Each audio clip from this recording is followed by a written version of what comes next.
여러분의 구독은 영상을 제작하는 데 큰 힘이 됩니다. 영상을 보시기 전에 구독과 좋아요 꼭 부탁드리겠습니다. 아울러 회원이 되시기를 원하시는 분들은 유튜브 채널 홈피 구독 옆에 있는 가입 버튼을 눌러주시기 바랍니다.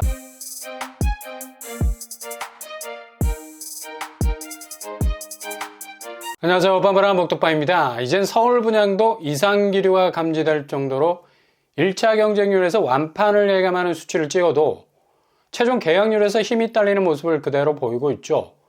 최근 분양했던 상도 프로듀 클라베뉴 1차 청약에서 14대 1의 경쟁률로 역시 서울 분양은 완판각이라는 평을 받았었는데, 계약 포기자가 무더기로 속출하는 바람에 선착순으로 돌려서 나머지 물량을 풀고 있습니다.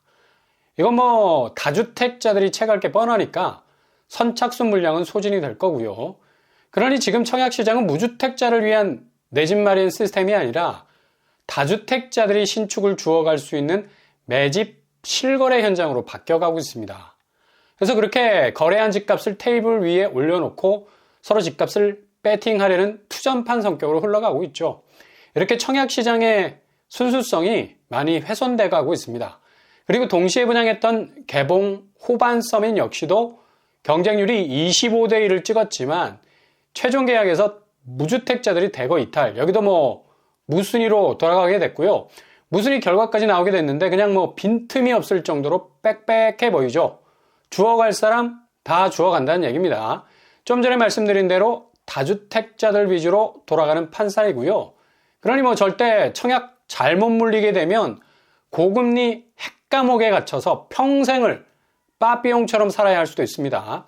이렇게 서울에서도 미계약이 속출하는 양상은 그만큼 매매시장의 분위기가 이제 가짜 강세장 끝나고 리얼 약세장을 고스란히 보여주고 있죠. 연말 집값은 그냥 꼬꾸라질 가능성 높습니다.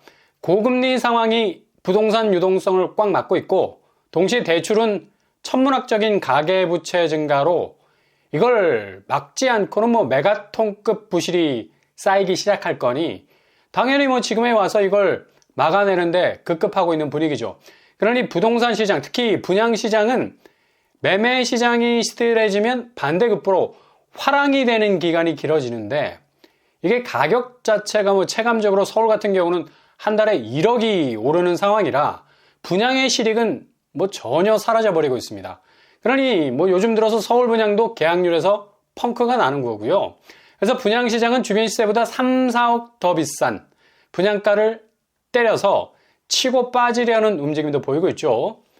도봉 금호올림 이번 주에 입주자 모집 공고 발표했죠. 노도강이 지금 엄청난 집값 변동 움직임으로 1차 하락 시기와 똑같은 모습 보이고 있는데요. 근데 분양가는 최고가 기준으로 5구제곱 거의 7억대, 7호제곱 8억대, 84제곱이 9억을 넘어가고 있습니다. 지금 도봉구 집값이 하향 추세로 넘어가는 시기에 이렇게 가격을 꺼내들 수 있는지가 이해가 안 가죠. 얼핏 84제곱이 12억 넘게 치고 나오는 것들이 많아서 상대적으로 좀 저렴해 보이는데 착시 현상으로 보이는 거고요. 확장비 없는데 옵션비가 은근히 많이 들어가 있어요.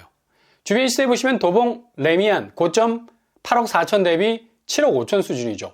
분양가가 도봉구에서도 최고가 기준으로 1억 5천이 더 비싼 상황이에요. 공급세대도 130세대밖에 안 되고요. 그러니 누가 청약이라는 카드를 고금리 위험을 감수하면서 꺼내들 수 있겠습니까? 그리고 다음 주 접수에 들어가는 곳, 여기 청약 결과가 궁금해지죠. 워낙 분양가가 정신없이 나와서 덩치가 거의 진격의 거인 수준이고요. 4,000세대. 그래서 서울의 대규모 공급 진원지라는 평을 들을 정도로 막대한 공급 물량으로 나왔는데요. 아니 물량 많으면 뭐해. 현실적으로 진입 가능한 가격 포인트를 찍고 있느냐가 관건인데, 이문상구역 아이파크자이 분양가를 내놨죠. 거의 할 말을 잃게 만드는 가격으로 나왔습니다. 눈앞이 아득해지죠. 일단 여기는 분상제가 해제가 되어버린 탓에 이렇게 미친듯이 분양가를 직전 단지보다 수억씩 펌프질을 하고 있는 분양가 상승 폭등 중에 있습니다. 최고가 기준으로 보면 5구제곱 10억 수준, 그리고 84제곱 14억 4천 수준, 그리고 102제곱은 16억까지 찍어버리네요. 이거 거의 분양가가 폭격 수준입니다. 폭격 수준. 이젠 서울 분양가는 구평이 비강남권임에도 불구하고 15억 가까이 접근하고 있어요. 직전에 분양했던 같은 동네 이문 1구역 레미안 라그란데, 여기 분양 당시 분양가 높다고 뭐 난리가 났었는데 최고가 기준으로 5구제곱 8억 8천 선, 그리고 84제곱 10억 9천 수준이었습니다. 이번에 나온 이문 아이파크자의 레미안 라그란데와 가격 비교를 해보면 거의 뭐 5구제곱은 2억 정도 올랐고 84제곱은 뭐 최고가 기준으로 따지면 4억 정도가 오른 가격입니다. 아니 정말 한 달에 1억씩 오르네. 그죠? 우리 지금 뭐 두바이 살고 있어요? 무슨 화장실 변기 황금으로 발라놓습니까? 이렇게 분양가를 올려도 치명적으로 올릴 수 있겠나라는 생각도 들죠. 내 집 마련하기 위해서 자금을 모은 분들은 그냥 뭐 그 계획이 완전히 종이짝같이 찢어지기 십상이죠. 이렇게 금리가 미치도록 올라가는 상황에서 예상 자금보다 뭐 4억, 최고 4억까지 차이가 나버리면 누가 이런 고금리 물고 대출을 더 땡겨서 집을 살 수 있겠습니까? 정말 이런 날이 올 줄은 꿈에도 몰랐던 분들 많았을 겁니다.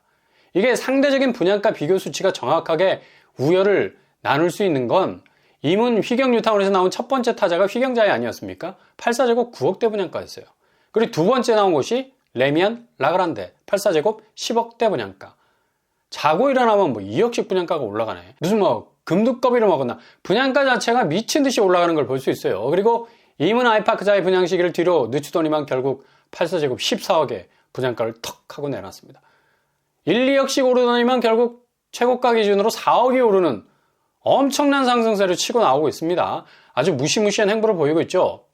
이러면 정말 물가가 잡히겠나라는 생각도 들고요. 주거에서 분양가 자체가 이렇게 비정상적으로 오르는 추세인데 대체로 부동산 가격이 전체 소비자 물가지수 가격 벨트 라인을 끌어올리는 거 아닙니까? 지대한 영향을 미치겠죠. 이렇게 되면 결국 1차 분양에서 완판에 가까운 경쟁률을 찍어도 이후 계약률에서 비틀거릴 가능성도 있어요. 우회 루트를 찾아서 무순위로 내놔도 다주택자를 다 주워가는, 최근에 뭐 아주 당연한 청약 수순으로 가게 되는 겁니다. 결국 무주택자를 위한 청약이 아니라 다주택자를 위한 매집 청약이 된다는 얘기죠. 주변 시세 보시면 라그란데 조합원이 가지고 있는 입주권 거래가 진행이 됐는데 84제곱 11억 5천 선에 거래가 됐습니다. 지금 뭐 이문 아이파크자이가 최고가 기준 확장비 옵션비 더하면 2천만 원 플러스 알파까지 하면 거의 뭐 15억 가까운 근사치라서 분양가가 주변 시세보다 3, 4억 정도 비싸다는 결론밖에 안 나오죠. 이렇게 최대 공급 물량을 자랑하던 이문 휘경 뉴타운 대장단지 이문 아이파크자이는 범접할 수 없는 예전의 강남권에 준하는 가격대로 치고 나오고 말았다는 얘기죠. 그리고 비상한 관심을 모으고 있는 광명, 여기도 뭐 거의 막상막하. 다음 주 여기도 접수에 들어가죠. 청약 결과 여기도 참 궁금해집니다. 철산주공 11, 12단지 정비사업 신축인데 철산자이 브리에르, 여기도 5구제곱, 그러니까 20평대죠. 최고가 기준으로 8억 8천, 거의 9억에 가까운 수치를 찍고 있습니다. 발코니 확장비 1,700만 원 정도 되고요. 그냥 9억이라 말해도 과언이 아니죠. 바로 직전에 분양했던 광명 센트럴자이 5구제곱 8억 9천 수준이었고요. 비슷한 가격대고 붙이고 있습니다.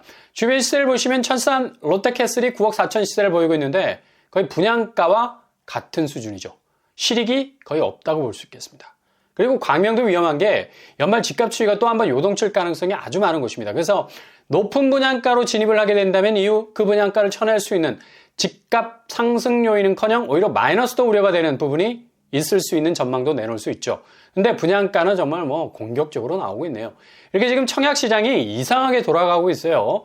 연말로 가면서 계속해서 서울 수도권 집값은 회복 기미를 보일 가능성 제로입니다. 한마디로 포장돼 있던 강세장 이제 완전히 약세장으로 바뀐 지 오래고요. 간신히 전고 좀 회복을 한다 해도 다시 하락 궤적으로 갈 수밖에 없어서 이게 장기적으로 집값이 낙폭이 큰 쪽으로 기울어질 수밖에 없는 겁니다. 급격한 거래량 감소, 10월은 뭐 거래량에 박살이 나는 분위기고요. 아마 뭐 2,000건 넘어서기 힘들 것 같아 보이기도 하고요.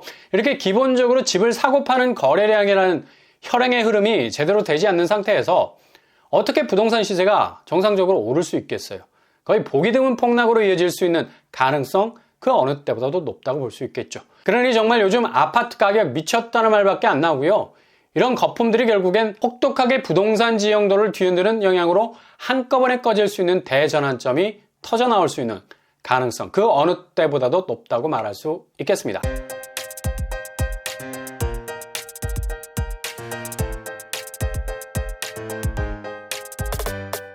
오늘의 부동산 캐릭터처 서울 분양이 뭐 불패라는 공식 이제 완전히 사라지고 있죠. 이건 뚜렷한 매매 시장의 약세장 그대로 반영하는 분위기고요. 이젠 공식적인 지표도 부동산 시장이 확실한 하락세로 가고 있다는 것을 언론을 통해서 우리가 쉽게 접할 수가 있습니다.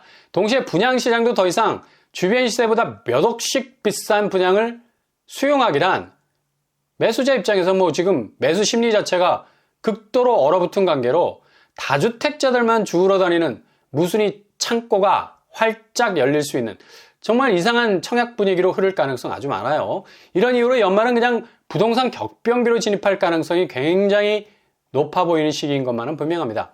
잘 체크하셔서 잘못된 청약 물리시면 큰일 납니다. 이제 청약도 잘 판단하셔서 결정을 하셔야 될 그런 시기인 것만은 분명해 보입니다.